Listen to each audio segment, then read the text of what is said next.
vais vous parler d'un sujet qui me semble être extrêmement important, c'est la question de l'objectivité, de la subjectivité. En gros, peut-on faire confiance? Suis-je objectif? Suis-je subjectif? Est-ce que mes avis, mes conseils sont pertinents? D'ailleurs, ça c'est à vous de me le dire, hein, c'est vous qui saurez mieux me le dire. Mais l'idée globale, c'est d'essayer de comprendre... Hop là, j'ai mis un éclairage, s'il n'est pas sur moi, ça marchera moins bien. C'est mieux comme ça. Je ne suis pas sûr de savoir faire ça. Eh ben, je t'ai rien demandé, ça tombe bien. Voilà, m'écoute pas. L'idée globale, c'est de se dire, est-ce que mes avis sont justes? Est-ce que mes avis sont vrais? Est-ce que mes avis sont véridiques? Est-ce qu'il faut les écouter? Est-ce qu'il faut me faire confiance? Ou à contrario, est-ce qu'il faut me zapper? C'est la question du jour et on va regarder ça ensemble.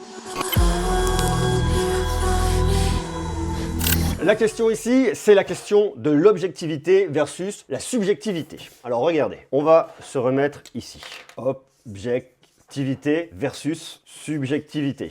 Et c'est quelque chose qui est extrêmement intéressant. Parce que quand on commence à prendre une parole comme ça sur YouTube, en tout cas comme ça, comme moi, qui ai commencé il y a quelques années, je ne viens pas d'une école de journalisme, je ne viens pas d'une rédaction, je ne suis pas journaliste, je suis un simple passionné qui découvre, qui teste et qui, en testant et en évoluant, en teste de plus en plus et qui du coup acquiert une expérience. Alors j'avais déjà une certaine expertise personnelle que j'ai acquis dans le temps en testant, en découvrant, en m'intéressant à titre perso et c'est pour ça que je suis allé d'ailleurs commencer à vous parler de texte sur YouTube. Mais plus j'en fais, plus je découvre, plus j'apprends, plus je parle à des personnes qui travaillent dans le même métier que moi, que ce soit des journalistes ou que ce soit des créateurs de contenu, que ce soit des marques, que ce soit des agences, j'apprends, je découvre, j'en apprends davantage tous les jours et ça me permet de renforcer un point qui est extrêmement important et qui ici est primordial, c'est ce qu'on va appeler la compétence. D'ailleurs, c'est pas ce qu'on va appeler, ça s'appelle comme ça. Donc il y a plusieurs sujets ici. Suis-je objectif? Suis-je subjectif? Et suis-je compétent? Et je suppose que si vous êtes aujourd'hui quelques 520 000 et quelques à me suivre sur YouTube et puis 92 000 et quelques je crois sur TikTok, enfin bref, on s'en fout du nombre, c'est que vous estimez en partie, si vous êtes inscrit en tout cas à ma chaîne et si vous me suivez régulièrement, même sans être inscrit d'ailleurs, si vous n'êtes pas inscrit, je vous invite à le faire, vous avez le petit bouton rouge, vous cliquez dessus et vous actionnez la cloche pour être notifié dès qu'une prochaine vidéo arrivera, mais qui ne sait plus parler français, enfin, vous connaissez un peu l'histoire. Donc on peut se dire que s'il y a du monde, s'il y a de plus en plus de monde qui vient me suivre, c'est qu'on me fait confiance, on m'accorde du crédit et qu'on vient quelque part reconnaître une certaine compétence pour vous guider dans le choix de vos smartphones ou vous expliquer des choses liées à la tech. Toi, c'est ce qui semble être le cas.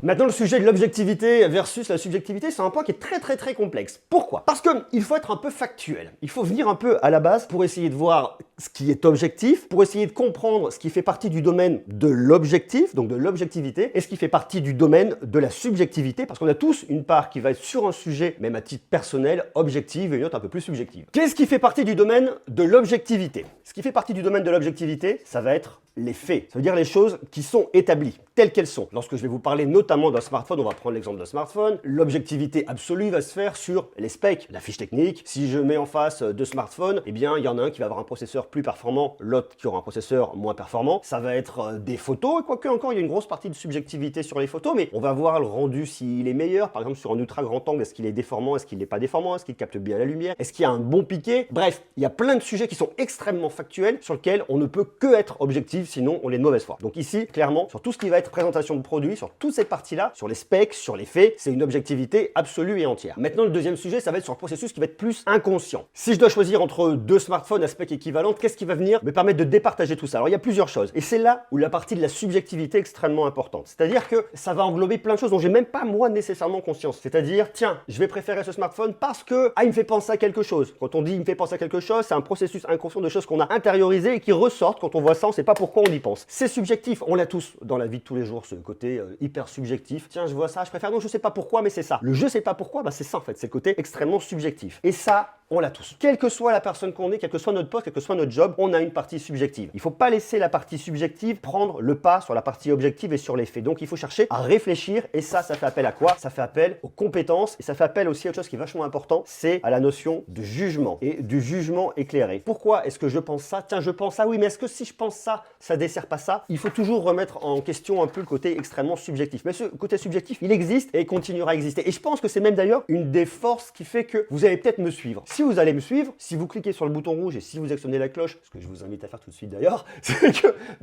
vous aimez bien ce que je dis. Ça a une résonance, ça a un sens pour vous. Sinon, vous seriez pas là en train de m'écouter même tout de suite à l'instant T. Donc ce côté subjectif, c'est aussi une valeur qui est extrêmement forte et il faut pas cracher dessus, il faut pas en avoir peur. Parce que quand on est comme ça, on va se dire oui mais je vais être totalement subjectif. On n'est pas totalement subjectif et je suis pas totalement subjectif. Donc il faut le savoir. Mais il y a cette subjectivité qui est là, qui est inconsciente et qui est extrêmement importante. Je me rappelle quand je faisais mes études, il y a une prof qui nous avait dit voici des faits. On avait établi des faits qui étaient, je crois, des faits d'actualité sur un génocide. Autant vous dire que c'est un truc qui était extrêmement compliqué. Et elle nous a dit vous allez bosser et vous allez nous écrire un article qui va être objectif. Vous devez être objectif et l'idée c'est de relater les faits sans aucune prise de parti. Alors bien évidemment, quand c'est un génocide, il y a les méchants et les gentils, mais en fait là on ne dit pas ça. Non, il n'y a pas de méchants, il n'y a pas de gentils. Vous devez juste relater les faits, laisser l'affect de côté, laisser cette côté un peu trop subjectif de côté et essayer d'être totalement objectif. Vous relatez les faits. Alors, on était tous nombreux, on a tous bossé là-dessus. Et en fait, à se rendre compte que, eh bien, là, on a pris tous les articles qui ont été faits et je ne crois pas qu'il y en ait un seul qui était objectif. Il y a toujours eu une partie émotionnelle qui a été apportée et même si on essayait de la minimiser, même si on essayait de la cacher, de la mettre au fond de nous, elle ressortait d'une manière ou d'une autre. Et c'est ça qui est super compliqué. Alors, bien évidemment, moi, je vous parle pas de génocide. Ici, on parle pas de toutes ces problématiques-là qui sont extrêmement lourdes et graves. Ici, on parle de tech que de tech et c'est un sujet qui est beaucoup plus léger et qui est un sujet qui est d'ailleurs joyeux parce que souvent, quand on va parler de tech, on va parler soit d'innovation, on va parler d'évolution dans le monde, on va parler de nouveaux produits, on va parler de choses qu'on a envie d'acheter ou pas, on va découvrir. Donc c'est un sujet qui est gai, c'est un sujet qui est joyeux et c'est pas un sujet qui appelle à la tristesse. Donc on peut laisser plus part à sa partie subjective et je pense que c'est un sujet qui est super important de savoir optimiser, savoir faire de la partie subjective une vraie force. Alors ok, on va me dire, ok, on comprend. Donc d'un côté, tu es objectif sur les specs, d'un côté, tu es subjectif par rapport à tes goûts personnels et par rapport à ton vécu, c'est une chose. Maintenant, pour autant, peut-on te faire confiance? Peut-on te faire confiance? Pourquoi? Parce que ton avis est ce qu'il est, mais tu bosses aussi avec des marques, il y a aussi des partenariats, il y a aussi des marques qui me payent. Et dans ce cadre-là, peut-on me faire confiance? Et là aussi, c'est un sujet qu'il va falloir venir pondérer parce qu'il y a plusieurs choses à voir là-dedans. Qu'est-ce qui se passe quand je vais bosser avec une marque? Quand je fais une sponsor avec une marque, quand je fais un partenariat avec une marque? Eh bien, vous avez d'un côté la marque, ça c'est elle, et vous avez de l'autre côté, alors je peux mettre versus parce qu'on travaille ensemble, et vous avez de l'autre côté, c'est un échange, vous avez je suis moi, donc on va marquer greux, comme ça on saura de qui on parle. Donc ici, on a deux personnes. Qu'est-ce que veut la marque? Elle, la marque, ce qu'elle veut faire, c'est avoir de la visibilité sur ses produits, et l'idée c'est de vendre des produits, donc c'est de générer de l'argent. C'est son but, elle veut vous vendre. Et elle veut vous vendre comment? Eh bien, elle fait appel à ce qu'on appelle aujourd'hui des créateurs de contenu, notamment dans leur plan média, des créateurs de contenu qui vont permettre de mettre en avant des produits pour générer des ventes, pour faire du business, pour exister, enfin bref, compris un peu l'histoire. Moi, pourquoi est-ce que je travaille avec des marques? Alors, bien évidemment, c'est un peu la même idée que les marques, c'est de pouvoir financer ma chaîne, de pouvoir avoir un salaire, de pouvoir acheter du matériel, de pouvoir avoir un local, bref, d'avoir des conditions de travail qui nous permettent de faire ce job-là. Donc ça, c'est aussi quelque part pour gagner des euros. Bah oui, je suis payé, donc on va pas se mentir. Je vais pas vous dire non, je bosse avec une marque, elle me paye, mais c'est par pure philanthropie. Non, c'est effectivement pour gagner ma vie. Mais, et c'est super important, il faut venir le relativiser, pourquoi est-ce que je viens bosser avec certaines marques et que j'en refuse beaucoup? J'en refuse beaucoup plus que ce que j'accepte. Eh bien, c'est tout simplement, pourquoi? Eh bien, parce que j'aime leurs produits. Ce sont des marques avec qui je bosse et que j'aime bien. Alors j'écris sur ma table, c'est dégueulasse. Et ça, c'est super important. Pourquoi? Parce que ça permet de garder une cohérence et ça me permet, moi, de vous recommander des choses que j'aime. Alors, il y a un truc qui est super intéressant. Lorsque je bosse avec des marques, j'essaye d'aller toujours sur des vidéos qui vont être plus des vidéos de présentation ou pour montrer un truc, mais d'être extrêmement factuel. Donc, venir travailler sur le domaine de l'objectif. Donc, lorsque je vais venir bosser avec une marque pour venir gagner de l'argent, je focus à 100% sur l'objectivité et sur les faits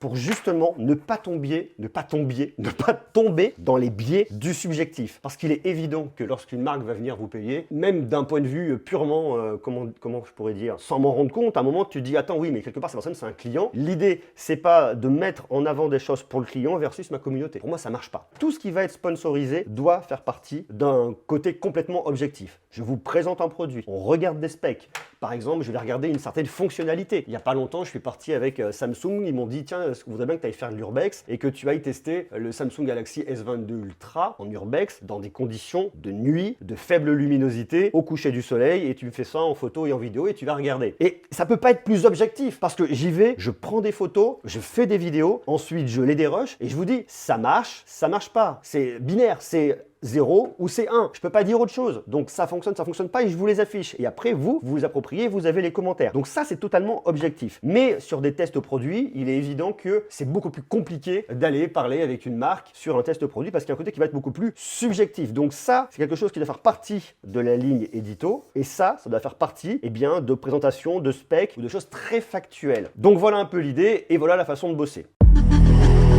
Puis vous savez, il y a un truc qui est important, c'est que rien n'est parfait. Moi, c'est un job que je fais depuis combien de temps? Allez, j'ai commencé ma chaîne fin 2016 à parler de tech et à faire comme je fais et à être vraiment à fond sérieux et focus depuis début janvier 2018, donc c'est très récent. Et en faisant ça, il y a des choses que j'ai apprises. Il y a des choses que je fais bien, des choses que je fais moins bien. Je suis passé par plein d'étapes différentes et c'est ça qui est génial, c'est ce chemin qui me permet d'évoluer et d'expliquer des choses et d'emmener des choses, d'apprendre, que ce soit sur cette gestion d'entreprise, parce que c'est une gestion d'entreprise, que ce soit sur les partenariats avec les marques. Donc tout ça, je l'apprends sur le tas et ça me permet d'évoluer. Alors bien évidemment, il y a aussi eu quelques ratés. Je pense sur certains partenariats avec des marques où il a fallu aussi moi réussir à apprendre et à prendre ma part en me disant ok, peut-être qu'il y a une partie qui était un peu pas totalement objective, peut-être une part un peu trop subjective, mais ça c'est aussi des erreurs qu'on fait quand on apprend et quand on évolue dans ce job-là. Alors aujourd'hui c'est plus le cas, mais ça a eu probablement été le cas au commencement et lors de l'évolution et sur le chemin. Mais ce qui est sûr et certain, c'est que l'importance et l'évolution, et si on veut progresser, si on veut aller plus loin et si on veut continuer à garder la confiance et être pertinent dans ce qu'on va faire, dans notre job et dans mon job ici, c'est de garder totalement cette objectivité. Et il est évident que je vais, moi, quand je vais bosser, hop là, arrête de vibrer s'il te plaît, il est déjà 11h, oh là là, ça passe vite. Oui, forcément, j'ai un train dans 2 heures. Dans 2 heures, je rentre chez moi. Enfin, je suis chez moi ici, mais là, je suis à Paris et je rentre à Clermont. Vous vous en fichez, mais je dis quand même. Ce qui est super important, c'est de garder vraiment ce focus et cette ligne-là. Vous savez, c'est un peu l'idée, c'est si je veux que vous me fassiez confiance, si je veux que vous croyez en ce que je vous dis, si vous voyez marqué vidéo réalisée en partenariat avec une marque, ou je vous dis que cette vidéo est réalisée en partenariat, c'est-à-dire que c'est une vidéo sponsorisée, ça veut dire qu'il y a une marque qui me paye pour faire quelque chose. Et si je veux que vous continuiez à regarder ce contenu et que vous me croyez, eh bien, je dois être droit dans mes bottes et je dois être objectif. Et c'est un exercice de tous les jours et c'est compliqué, je le sais. Et c'est ce qui fait la différence, toute la différence d'ailleurs, entre quelqu'un comme moi qui veut bosser comme un journaliste mais qui ne serait pas journaliste parce que j'ai cette notion de partenariat avec des marques. Mais pour autant, et j'en suis convaincu, on peut rester droit dans ses bottes en bossant comme ça. Donc à la question, suis-je objectif? Pas dans cette partie, de façon un peu globale. Suis-je objectif? Oui. Suis-je subjectif? Totalement également. Et d'ailleurs, c'est intéressant. C'est intéressant parce que est-ce que vous auriez envie de suivre un mec qui est totalement objectif, totalement tout le temps? C'est-à-dire qu'il ne va pas avoir d'avis tranché. Il peut y avoir un truc que moi j'aime pas et que vous allez adorer, et à contrario un truc que j'adore et que vous allez pas aimer. Mais c'est ça qui fait la richesse. Après je développe et j'explique pourquoi. Donc ça vous permet de vous y retrouver en disant bah tiens, par rapport à mes goûts, est-ce que ça marche, est-ce que ça marche pas? Est-ce que c'est pertinent, est-ce que ça ne l'est pas? Donc je suis subjectif, j'ai une part de subjectivité qui me permet d'avoir mon individualité et ma force personnelle. Et c'est probablement pour ça que vous êtes là aujourd'hui, parce qu'il y a cette part subjective qui est forte. Elle doit être juste, elle doit être justifiée, elle doit être claire, mais j'ai mes goûts. Comme vous avez vos goûts. On n'aime pas tous la même chose et heureusement, sinon ça serait vachement triste. Et quand j'aime quelque chose, je vous explique pourquoi. Et je vous emmène là-dedans. Et ça c'est clair. Et c'est le sujet du jour. Peut-on me faire confiance? J'espère que à la fin de cette vidéo, vous direz ok, on peut faire confiance à ce mec, on peut le croire, on peut le suivre, et que ça vous aura pas convaincu. Parce que si vous êtes là et si vous regardez, peut-être êtes-vous convaincu ou peut-être avez-vous des interrogations sur le sujet. C'est un sujet qui est extrêmement important. Alors après, chacun travaille différemment. Attention, il y en a qui fonctionneront différemment. Je juge pas, chacun fait ce qu'il veut, ça les regarde. Voilà, mais ça c'est ma façon de faire, c'est ma façon de bosser, c'est ma façon de voir les choses. Et bon voilà, ça ne changera pas. C'est comme ça.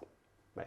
Voilà, j'espère avoir fait le tour de la question, j'espère que ce sujet vous aura intéressé. Moi je le trouve super intéressant et super passionnant. Et d'ailleurs j'en profite, petit aparté, vous l'avez remarqué, on a des plans différents, il y a des changements. J'ai fait différents trucs ici dans le studio, je vais continuer à faire évoluer un peu l'histoire, c'est encore des choses qui vont arriver. Et quand ça sera fini, ça sera prêt, je vous ferai un petit studio tour. Je vous montrerai un peu ici, parce que ce lieu est super cool, je l'adore. Et ça me permettra de vous emmener un peu plus dans l'histoire en essayant de raconter un peu les choses différemment, de vous emmener davantage, on va aller se balader. Bref, il y a plein de choses qui vont arriver. J'ai envie de faire plein de trucs, j'ai envie de raconter un peu ça, je vous l'avais déjà expliqué au mois de septembre, hein, de faire évoluer le format, c'est pas toujours évident, il faut du temps, et voyez, les choses se font petit à petit, mais elles se font, voilà. Donc merci d'avoir regardé cette vidéo, j'espère que ça vous aura intéressé, j'espère que j'aurai réussi à vous montrer la façon dont je bosse, à expliciter les choses, à expliciter les choses qui peuvent être à venir analyser. J'espère que ça vous aura permis de venir comprendre. J'ai vraiment essayé de rentrer un peu plus dans l'analyse pour essayer de comprendre ce qui fait partie du domaine de l'objectif, ce qui fait partie du domaine du subjectif, ce qui fait partie du domaine du conscient, ce qui fait aussi partie du domaine de l'inconscient. On va pas faire de la psycho ici, c'est pas le but, tout en sachant qu'il fallait regarder cette notion question de partenariat, je perds mon bouchon de stabilo, avec les marques qui est extrêmement important, qui est un sujet très fort. Alors, chez moi, il y a des partenariats avec des marques, mais c'est pas la majorité. Voilà. Et j'espère qu'une fois de plus, et c'est le sujet, hein, c'est vraiment le truc qui est vraiment important chez moi. C'est, et d'ailleurs, je pense, hein, tous les gens qui font ce job-là, sinon on le ferait pas. Enfin, je pense, hein, c'est la passion, c'est l'envie, c'est voilà. Mais il faut borner tout ça. Il faut mettre des bornes. On peut aimer un truc, mais si on veut le faire bien et on veut s'inscrire dans la durée, il faut donner un cadre. Et le cadre, il est là. Et pour moi, le cadre, c'est travailler de cette manière-là et faire évoluer les choses pour que vous puissiez toujours être plus nombreux, plus nombreuses. Et en sachant que lorsque vous arrivez sur la chaîne et que vous allez regarder une vidéo, qu'elle soit sponsorisée ou qu'elle soit pas sponsorisée, Google est en train de me parler en anglais. Pas du tout, pas si vous avez entendu. C'est bref. Voilà, et si on veut avancer, il faut avoir ça en focus. Et vous savez, moi dans mon job, et j'aime beaucoup, hein, c'est-à-dire qu'on est mélangé en fait. Quand on est dans la tech, on est mélangé, on a les créateurs de contenu, influenceurs, créateurs de contenu, je préfère dire ça, et on travaille en parallèle avec des journalistes. Et je trouve ça super intéressant parce que c'est très riche d'enseignement de voir, d'écouter et de regarder comment bossent les journalistes. Et j'apprends énormément à côté d'eux, et ça me permet vraiment de se dire, ok, ils font ça comme ça. Ah oui, attention. Et je les vois toujours en train de... c'est super. Et j'imagine que j'ai plein de copains journalistes qui regardent tout de suite, hein, donc coucou à vous. Ils sont toujours là en train de dire, et d'avoir un truc un peu genre, la grosse prise de recul en arrière, de dire oui mais attends, il nous dit ça comme ça, on connaît l'histoire, on connaît la chanson. Et ça c'est super intéressant de dire ah oui, il faut revenir là. Et on revient, on repose, on questionne, on réfléchit, pourquoi, comment, à quoi ça sert. Et c'est un sujet qui est extrêmement intéressant. J'espère que ça vous aura intéressé, je vous embrasse, prenez soin de vous. Et puis si vous avez des questions liées à ce sujet-là, vous pouvez les marquer en commentaire, j'irai regarder, je vais essayer de tous vous répondre. C'est un peu complexe, mais je vais essayer de venir quand même et de vous répondre parce que c'est un sujet qui est super important. N'hésitez pas à poser vos questions, interrogations, suggestions. Et puis, on continue pour la suite. Hein, vous allez voir, il y a plein de trucs qui arrivent. Trucs sympas. On va se marrer. Là, on va partir. On va faire des voyages. Un petit peu. Il y a des trucs qui recommencent à arriver un peu. On va voyager. On va peut-être faire d'autres pays. On va faire d'autres pays. On va aller voir des trucs. Et je vais essayer de vous embarquer avec moi. Je vais vous embarquer. On va partir ensemble. Et ça, c'est cool. Allez, je vous embrasse. Prenez soin de vous et de vos proches. À très bientôt.